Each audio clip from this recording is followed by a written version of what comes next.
How would you like a 15% discount to my daily email, the stack of stuff, the show notes, discounts to the conference, all of that? All you need to do is text the word show to 33777. You'll get the annual subscription with a 15% discount to my daily email. You'll get the stack of stuff, the links to the show notes, discounts to the conference, and so much more. All you have to do is text the word show, SHOW, to 33777. Text show to 33777.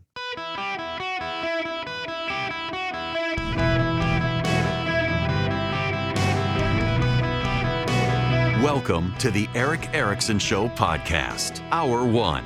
Hello, America. Welcome. It is Eric Erickson here across the United States of America. Glad to have you with me. The phone number 877-973-7425 should you wish to be on the program. I want to start not with the big news headlines of the day, but one in particular you have by now heard. The former Vice President of the United States, Dick Cheney, is dead. Richard B. Cheney. I keep Dick Cheney's... Oh, my God, maybe I shouldn't tell you guys this. I keep Dick Cheney's picture in my favorites section of my iPhone, and whenever anyone suggests sending an appropriate picture, I reply with my Dick Cheney pic. He found it funny. I knew Dick Cheney. When I was a young blogger on the right, I had been a lawyer for President Bush's campaign in 2000. Volunteer, wasn't on the main staff, was just in Georgia. And then in 2004, my friends Ben, Josh, and Mike started Red State, put me in charge of it. And by 2005, I was interacting with Dick Cheney's staff and with George W. Bush's staff. Got to meet Dick Cheney a couple of times. Always very, very nice to me. Got to become friends with Donald Rumsfeld. And towards the end of his tenure in the Vice President's mansion, which is at the National Observatory in D.C., it's a beautiful, secluded house, not like the White House. The Vice President's house, pretty secluded. He invited me to have lunch with him. So I went up there. It was Charles Krauthammer. I mean, I was out of my league. I was the youngest guy in the room. There was Fred Barnes and Bill Sammons and Charles Krauthammer and Bill McGurn of the Wall Street Journal, who had been in the White House, and a couple other people. And me, his kid. I was, was I 30 at the time, maybe? Yeah, I guess I was, maybe 35 or so. And I sat next to Charles Krauthammer and had lunch with Dick Cheney. And at some point we were in the living room, and I got back then you had BlackBerries. This was pre-iPhone. You got or was it? Maybe I had my iPhone at the time. I can't remember. Anyway, I think it was a BlackBerry. Had a BlackBerry. I slid it out of my pants pocket, slyly checking it because it buzzed. As I put it back in my pocket, the Vice President of the United States looks at me. I was sitting right next to him at the time. He says, "Do you do that with your kids?" I said, "Well, Mr. Vice President, my kids are small. I don't know that it matters." And he looked at me, he looked me dead in the eye, and he said, "It matters. It's not the quantity of the time you have with your kids, it's the quality of the time. Don't be checking your emails when you're with your kids." And I got to admit, I'm bad about it, particularly with my iPhone. I'm always looking at my phone. I have to be conscious of it. It annoys my kids. But at the time when they were little, that struck me. It's the quality, not the quantity of the time. He was good for good advice. There are a lot of people on the right who don't like Dick Cheney now because they like Donald Trump, and Dick Cheney did not like Donald Trump, although I know he liked how Donald Trump handled Iran. There were parts of Trump's legacy, particularly his foreign policy legacy, that, dare I say, are Cheney-esque. They didn't like each other. But Dick Cheney was one of the most influential people in American politics, and he was the most influential vice president. Every president, including Donald Trump, claims their vice president is highly influential. None of them, including J.D. Vance, have ever been as influential as Dick Cheney. He was in the White House on 9/11, helping steer public policy while Bush was in the air till the Secret Service thought it was fine for him to land. He was instrumental in shaping the invasion of Afghanistan and Iraq, for better or worse. Dick Cheney believed in an American-led world order. Dick Cheney believed in the United States. There are people who call him a warmonger or a globalist. Dick Cheney was an American. And Dick Cheney believed in the power and the responsibility of the United States of America. He believed in the innate goodness of the American people and of the United States of America. Many of the problems we're having today and many of the fights we're having politically are because Dick Cheney, due to his health and heart issues, decided not to run for president in 2008. And the Republicans had to go all the way back to John McCain and refight all the fights over again. They wound up in a different outcome, and the Republican Party got discombobulated. Had Cheney run in 2008, he would have lost. But he would have allowed the Republicans to get the Bush years out of their system. And because he didn't run, there's never really been an excising of the Bush issues. And so the Republicans have never been able to appropriately resolve the Bush legacy. The Bush legacy, for better or worse, was actually one of America at a dominant role, but also running errands in the Middle East that didn't go as well as they should have gone. And Cheney was a part of that legacy, but he was also a part of the legacy of a conservative upswell within the Bush administration. Some good friends of mine who will go nameless, a couple of whom are in Congress now, tell me that when they were young staffers, it was Dick Cheney who would call them to tell them the bad ideas that were coming from the Bush White House. Cheney, inside the Bush White House, was dominant in foreign policy, but actually not a dominant figure on domestic policy. Cheney was very much a small government guy, and the people in the Bush White House, not so much. And so Cheney would enlist Republicans on Capitol Hill to sabotage bad policies. He was not always successful. No Child Left Behind, Medicare Part D wasn't successful. There were a lot of them he was very successful killing. He helped sabotage the Harriet Miers nomination. He helped sell the Alito and the Roberts nominations. Dick Cheney was an impressive figure. You know, I learned something from Don Rumsfeld, the former Secretary of Defense. We were walking through a museum one day. I was carrying his back for him. He had shoulder surgery, and Keith, his chief of staff, couldn't be there. And my friend Victoria Coates, has been on the show, she asked if I would come help him. He didn't want a woman helping him, didn't want a woman to hold his briefcase, didn't think it was appropriate to make her do that. So I came, carried his briefcase for him, and we chatted. And Rumsfeld, in his own right, was fascinating because he had stories about virtually everyone on this wall. I forget the photographer, but it was a famous D.C. photographer who had done portraits of virtually everyone in Washington going back to the 1950s. And there was Bella Abzug. He had a story about Abzug. There's a story about Jimmy Hoffa. There's a picture of Hoffa. He had a story about Hoffa. There's a picture of Reagan, had stories about Reagan and Carter and Mondale and Ferraro and you name it. Rumsfeld had interacted with everybody, and we got to Dick Cheney's portrait. And he and Cheney were very good friends, and he looked at me and he said, "There's a lesson for you to learn from Dick Cheney." And Rumsfeld said, "When I was in charge of the Nixon White House and Nixon wanted me to put on price controls with his job," he wasn't the chief of staff, I forget his actual role, but Rumsfeld had been involved in the Nixon White House. He says, "I got Dick Cheney to be in charge of price controls for Richard Nixon." Richard Nixon, very famously as a Republican, was a big government Republican. He's very, very Trumpian in that regard, liked tariffs, liked price controls. And Rumsfeld said, "I put Dick in charge of price controls because Dick Cheney was one of the few back in those days free marketeers, and he hated price controls. Hated them, thought they were terrible economics." And then he looked me in the eye and he said, he wasn't successful in stopping the price controls. He was very successful in stopping even worse price controls and slowing down the price controls. And then he said, "Sometimes we judge a person by the bad policies they carry out. We don't judge them by the bad policies they stopped." It was kind of an eye-opening experience for me because I oftentimes do see and encounter people who carry out bad public policies.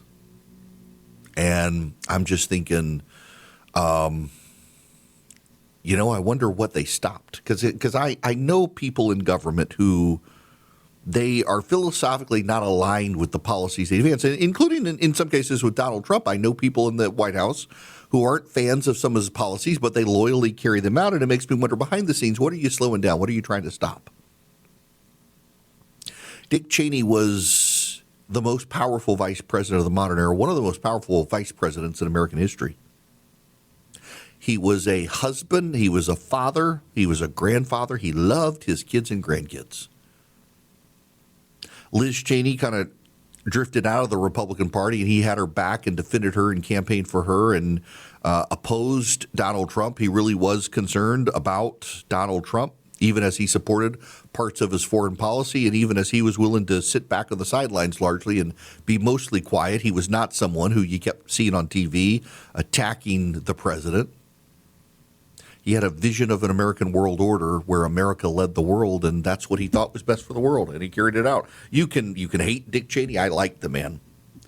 You can disagree with his policies. There are some I disagreed with. But he was a good person. He was a kind person, and he had one of the best senses of humor of anyone I have encountered. Jonathan Martin at Politico said he was at an event for Dick Cheney, for Liz Cheney a couple of years ago when she was running, and Dick Cheney was there, and he didn't speak to the crowd. The crowd came expecting him to speak. He didn't. He let his daughter do it. He kind of stayed out of the limelight. He shook hands with people, and his handlers kept him away from Jonathan Martin. But on the way out, as he was going through the door, Jonathan Martin was standing there. The people who were with Cheney were a little bit hesitant to let Cheney get close to him. Cheney looked him in the eye. He says, "You look like somebody I knew in prison." And he kind of chuckled and he headed out the door. He had this very dry sense of humor. He was very funny. There's a book, 1864, Lincoln at the Gates of History. We were sitting around the table with Dick Cheney in his last weeks in Washington as vice president. I think it was Bill Sammons of then of Fox News who asked him, said, "Mr. Vice President, do you believe that God has played a role in shaping American history?" And Cheney said he wasn't like George W. Bush. He wasn't a passionate evangelical Christian. He believed in God, but he didn't think about him a whole lot. He said, but then he read this book, 1864, Lincoln at the Gates of History. It's a biography of 1 year in American history, just 1 year. I actually was doing an event when I went up to Dayton, Ohio a couple weeks ago. I went to an event, and they asked me to bring a book to give, and that was the book I took, 1864, Lincoln at the Gates of History. If you go in to my piece this about Dick Cheney at Substack, text ERICK, E-R-I-C-K, to 33777.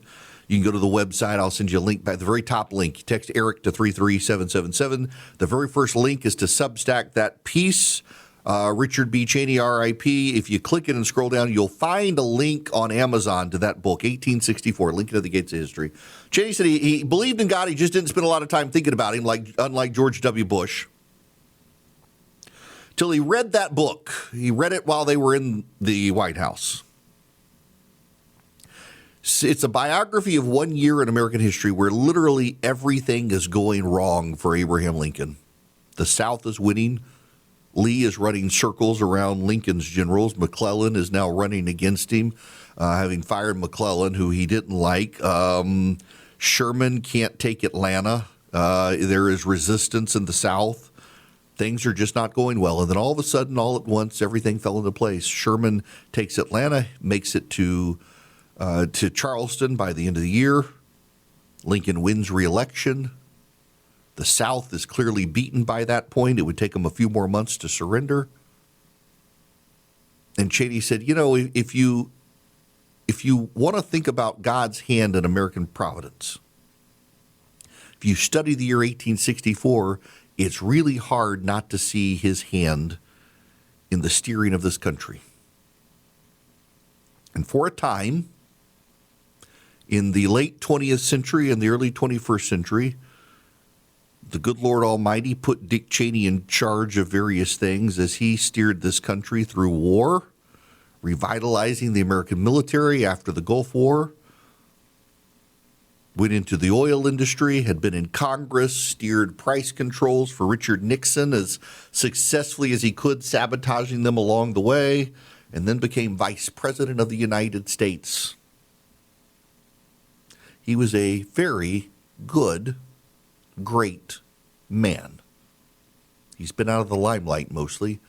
There are a lot of folks who will miss him, and there are a lot of us, if you study him, you could learn a lot from him. In business, they say you can have better, cheaper, or faster, but you can only pick two.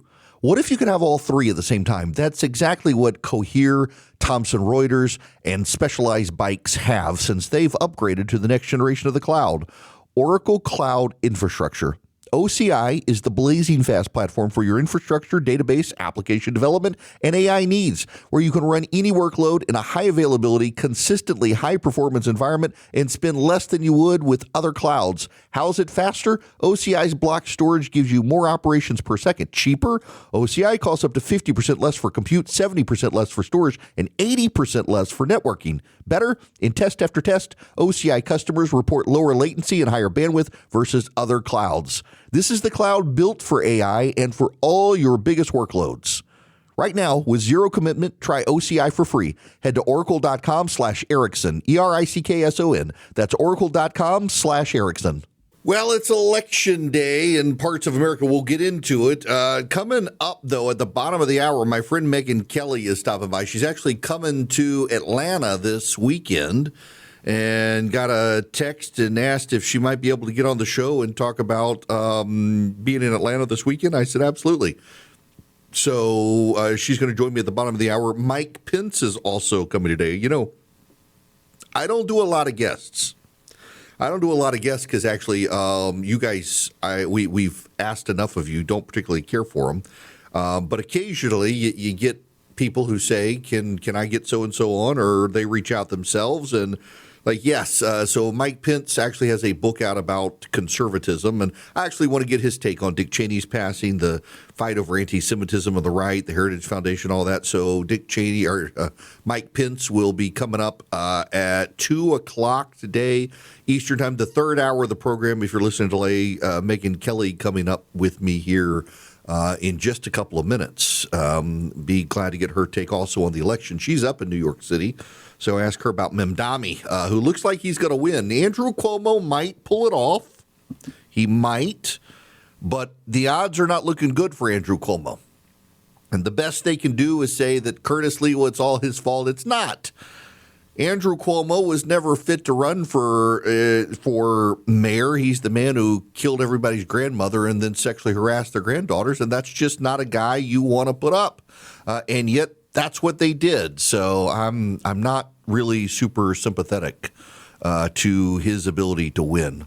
Now, let me tell you about Hillsdale College. You should go check out Hillsdale College. I love Hillsdale. I have never actually been on campus up there. I need to go because they're really great people. If you go to ericforhillsdale.com, you can take one of their great classes at ericforhillsdale.com. It's such a good institution, and they want to show you what sets them apart, makes them unique. They've got a great one on capitalism. They've got one for American history, and lots of them for American history and philosophy and literature. They also make great presents for friends. If you want to get them something, they're free too. If you want to get them something for Christmas, you've got a friend who's deeply intellectual and wants to get better knowledge on something, think about that. But go to ericforhillsdale.com, ERICK, ericforhillsdale.com. There's no cost. Every class is based on 30-minute video lectures. You do it at your own place. You get a pace. You get a certificate of completion. And they're just good people. It's a great education. Eric, ERICK, ericforhillsdale.com is where you want to go. Improve your knowledge with Hillsdale College at no cost to you. When we come back, my friend Megyn Kelly is going to join me. She's headed to Atlanta, Georgia this coming weekend to do an event. We're going to talk about that, and I'll get her take on what's happening on the ground in New York City today with elections. Have you heard about Cove Pure? You may have one of those water pitchers you put in your refrigerator. Well, you can get the Cove Pure, put it on your countertop, and you get hot water, cold water. It's all really good filtered water. You can pull the pitcher out of it and pour, or you can put a cup under it, and it's got the buttons for like a 6-ounce, an 8-ounce, or a 16-ounce glass. You push it, you say, I want it hot, I want it cold. It fills up the glass exactly the way you want it. Even a custom option, if you've got a 20-ounce glass or big Yeti tumbler, whatever you need, it just works, and the water is great. Uses reverse osmosis, among other things. I've been drinking way more water since I got one of these on my countertop in the office. If you're looking for a gift that's good for a loved one they'll actually use, get them the Cove Pure. I partnered with them. They'll give you a special $250 holiday discount. Go to covepure.com/Eric. That's COVE, Cove, Pure, PURE.com/Eric, ERICK. $250 off, covepure.com/Eric. The sale's going to end, so you better hurry up. Greetings, conversationalists. Welcome across America from Anchorage to Miami. The phone number 877-973-7425 if you want to be on the program, except you can't right now. I got a guest, my friend Megyn Kelly. She's actually going to be in Atlanta this weekend at Gas South Arena. You can get tickets at megynkelly.com. She'll be live with Marjorie Taylor Greene, Adam Carolla, John Rich Lowry, Charles C.W. Cook. And again, Gas South Arena this weekend. You know her as the host of the Megyn Kelly Show. You can get her podcast, Sirius XM. She's everywhere these days. Welcome to, this is a change. Normally I'm on your show. Well, welcome to my show. How are you? It's a pleasure to be with you. I'm great. How you doing, Eric? I'm fantastic. And, see, the nice thing about being on my show is since it's just radio, you don't even have to worry about your hair and stuff. You know what? I had to do it anyway for my show. I was all ready for you, but audio is good, too. Well, listen, thank you for stopping by. Before I even get into what you're doing this weekend, I got to ask you, you are kind of in the epicenter of the universe today in New York. And how are you feeling about maybe a communist getting elected up there? I'm feeling terribly about it. I can't believe it. I resent New York Democrats for making me actually have to back Andrew Cuomo. It's a very sad day, and the guy's going to win. And say a prayer for New York, because I can't believe we're about to elect a socialist as the mayor of New York City, but I really can't believe we're about to elect a Muslim who literally is embracing one of the most radical imams we have in the country, a guy who testified for the blind sheikh who bombed the World Trade Center the first time. Mamdani wasn't that guy thought it was fine to put his arms around him, call him a pillar of the community, have his photo with him smiling ear to ear like 2 weeks ago. Yeah. That's just one thing. But I'm telling you, this guy is far more radical than he lets on. He's a wolf in sheep's clothing. And I'm genuinely disturbed he's about to be our mayor. Well, he's starting to let his guard down, too, it seems like, over the last couple of days. Even this morning on Morning Joe, really embracing the Democratic Socialist label. And he was distant and more embracing both the anti-Semites. And it's just, I saw a credit where it's due. It was David Frum yesterday who said at least people on the right are having a conversation about anti-Semitism, where on the left they've just embraced it. 100%. And honestly, it's like the right, I feel like the right is quick to have inter-party squabbles, but then they always wind up, seeing big picture. The left won't have any of them. The left marches to the beat of the same drum and then denies that it's a problem, right? It's like they're still saying that they don't have a problem when it comes to race essentialism or the trans issue or boys playing girls sports. They just ignore the problem altogether until they lose elections. So, okay, that's one way to go forward. But, yeah, the anti-Semitism in this problem is on the left. It's really clear. We've seen that explode over the past couple of years. And, look, not to conflate lack of support with Israel for anti-Semitism, but, what we saw on college campuses here in America was anti-Semitism, and it was all leftists. That's where the problem is. Yeah, I was telling someone earlier today, actually, in a group chat, that I don't have a problem with the conversation of should the United States support Israel. I don't think it's anti-Semitic to have that conversation, but I just note that so many of the people who raise that conversation, they don't actually care about support for the United Arab Emirates or Egypt, both of which get more money and have more troops in Israel. It's always Israel, and I always find it noticeable that the people who bring up Israel seem to only bring up Israel. which is kind of a flag for me. But at least we're having the debate and the conversation, unlike these college campuses. It's and again, you and I have had these talks in the past about I supported the president, but I've been skeptical of the president. I'm willing to criticize him. But, man, the cleanup that he's done to college campuses and to stand with Israel and to take on Iran, I know he and Dick Cheney weren't friends, but even Cheney was impressed with Trump's willingness to take on Iran. Oh, I mean, it's like there's never been a president who has done more for Israel than Donald Trump. Never. I mean, from the Abraham Accords to moving the embassy to bombing Iran to his unwavering support since Israel was attacked on 10/7, it's been remarkable. But I think what's happening right now on the right is about more than that. I think it's about, a fight for the future of the party. And are we going to have somebody who's more in the exact mold of Trump, or are we going to have somebody who's more in the mold of J.D. Vance, who's, I think, more skeptical of how close we've been to Israel and how close Israel would like us to continue being, as it has a lot of, complex battles probably awaiting it. And that's a fine debate to have. That's completely legitimate, and we should be debating that and hashing it out on the right and elsewhere.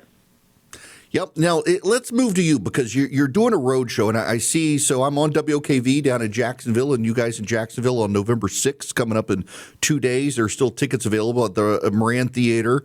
You'll be with Ben Shapiro, Andrew Klavan, Michael Knowles. You'll be in Miami November 7th with Eric Trump, Piers Morgan, and Callie Means, and November 8th in Duluth, Georgia, near me with Marjorie Taylor Greene, Adam Carolla, John Rich Lowry, and Charles Cook. I think the world of Charles Cook and how he has embraced America in football.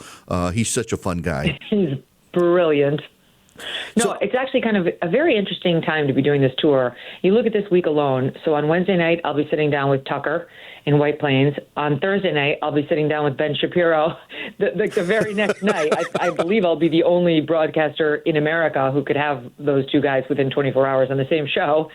And then in Atlanta, too, we have Charles C.W. Cook and Rich Lowry, who are more national review, and I won't call them neocons, but I think they're friendly toward that worldview. And then Marjorie Taylor Greene, who's been exactly the opposite. So I love that our show is a place where you can get all these diverse viewpoints, especially on the right half of the country. Like, you are not going to walk away uninformed about what one side believes or what these actual battles are about. But it's friendly, I mean, I'm friends with all these guys, everybody I listed. It's like there's a reason that they come on the show, and the reason I want them on the show, and the reason I ask them on the tour, because I think they're brilliant, but they can talk about the big issues of the day in a way that's entertaining and easy to digest, and hopefully walk away at the end all friends. Now, Ben and Tucker don't like each other, but that's fine. They like me, and I can forge a discussion even if it's not necessarily in the same room. And I think the audience is really going to respond well to this because there's a lot happening right now. There's a lot happening domestically. There's a lot happening internationally. There's a big faction that believes the only thing that we should be talking about at the moment is how divisive the left is and how they literally are trying to get us killed now.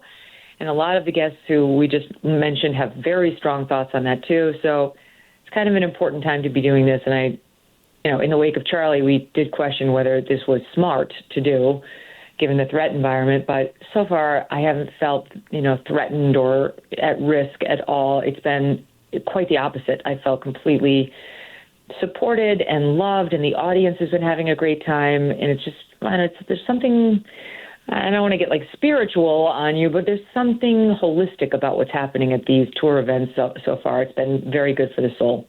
Oh, look, I'm the one they say talks too much about Jesus on the radio, so you're totally fine getting spiritual with me. But, there is something there's something happening in the nation. I do think that what happened with Charlie was a wake-up call to a lot of people, not just on the right, that it's not just a political situation in the country. There's a spiritual crisis. People are soul sick, and we don't have community. So I would applaud you for actually still going out on the road and doing these, because I am finding more and more of these in-person events. It's not just good for me to be out with the crowd. It's good for people to be with other people and realize it's not just me. I'm not alone. Yes. Oh, Eric, that is so true. I've heard that feedback more than any other so far. So we're 3 events into a 10-event tour. And that's what they're saying, that it's not just about seeing me or seeing my guests. It's about being with each other. and like laughing together, shared laughter, shared applause, shared guffawing, all of it, it is church-like in the way it makes you feel. And I think people feel empowered, too, just going out and not cowering. They may have known Charlie, they may not have known Charlie, but there is a personal satisfaction and sense of accomplishment in going out and going to a place where all the things that Charlie said are said fearlessly, said boldly, and sitting there and clapping for them or nodding your head yes for them and saying, we are not going to be silenced. We are not going to let an assassin's bullet silence the people who we get our news from, silence us in our effort to discuss those ideas openly and freely. Like, that's quintessentially American, and the only way to respond when we have something happen like what happened to Charlie is this way. So in the beginning, I didn't know whether would we have ticket sales, right? Like, would people come? And my God, I completely underestimated the strength of the American people because the tickets have been flying off the shelves. So I'm heartened by the whole thing. Well, and again, folks, the November 5th in Westchester County Center in White Plains is sold out, but there are tickets available November 6th in Jacksonville, November 7th, Miami, November 8th in Duluth, November 20th, Bakersfield, California, the 21st in Anaheim, 22nd, Glendale, Arizona with Erica Kirk. You go to MegynKelly.com. So while I have you, just a couple of minutes left, you said something earlier, and I've been dying to ask you. I was actually going to send you an email and pick your brain on this. Is it about the hair? No. I kind of feel like I saw people attacking you a couple weeks ago on Twitter because of your comments on Candace and Tucker, and I just thought, here's a lady who is friends with a lot of people, and it's like I'm in these group chats and conversations with friends of mine who at this point, they don't see eye to eye on anything, even though they actually do, and they just can't recognize it. And oftentimes feeling like having to be the mediator among friends right now on the right, which is kind of stressful and exhausting, but also like these people really are my friends, even if they disagree. I'm not going to ruin a friendship with someone because they disagree with another friend. Yeah, I feel really strongly about that. I feel like if you want to know how I feel, if you want to know how I feel about Israel, you want to know how I feel about Charlie, about who murdered him, any of those things, just listen to my show. I will tell you. I am completely unfiltered. I'll tell you exactly what I think on all issues. But if you want me to take responsibility for other people's shows, it's a no. Right. I don't have either the time or the inclination to listen to all of my friends' shows and then police their opinions and how they conduct their interviews. It's not my jam. And I know people want that because they think I and other prominent, people on the right or in podcasting have the ability to like silence somebody or they're wrong. This is not your grandfather's Republican Party where, you've got the William F. Buckley deciding who will be in the party and who will not. We have the internet. We have a very robust First Amendment. We're living by it on the right. And you have the magical ability to turn the channel if you don't like what somebody's saying. I do not wish to participate in that. I will tell you what I think, and I will also, I've been going through like this Ben Tucker thing for a long time. Those two don't like each other, and they're both like brothers to me. So I've tried to get them to make up, but I can't. There are limits to my powers. But I will go on the air and say what I think about Israel, about anti-Semitism, and that's all I am going to do. I am not going to take sides in a dispute like that, nor do I pretend I am the gatekeeper the way we used to have in this country. Those days are gone, and I'm glad they're gone. Rush, when I got into radio, was a great friend. He said, stop listening to other people's radio shows and podcasts. Think for yourself. Someone will accuse you of stealing their ideas, or worse, they'll try to drag you into fights with the people. And I thought, you know what? That's actually really good advice, and I have taken that to heart. I try not to spend a lot of time diving into the content of friends of mine because I'm curious what they say, but also I don't want to get into the middle of fights between friends right now. It's so exhausting when we do. Right. I am sympathetic to the argument that, my gosh, we got a bunch of people on the other side that hate our guts. So can we not just get along? Yes. They're just celebrating our murders. They're calling for more of us to be murdered. Our children, celebrating the thought of our children getting killed. Like, that's who my fight is with. I will not be dragged to the fight the people on the right fight. It's never been something that I've wanted to do. It's not my jam. It's not my jam now. And especially in the wake of watching my dear friend Charlie almost have his head blown off in front of his entire family and dying at age 31, I know exactly who my enemy is.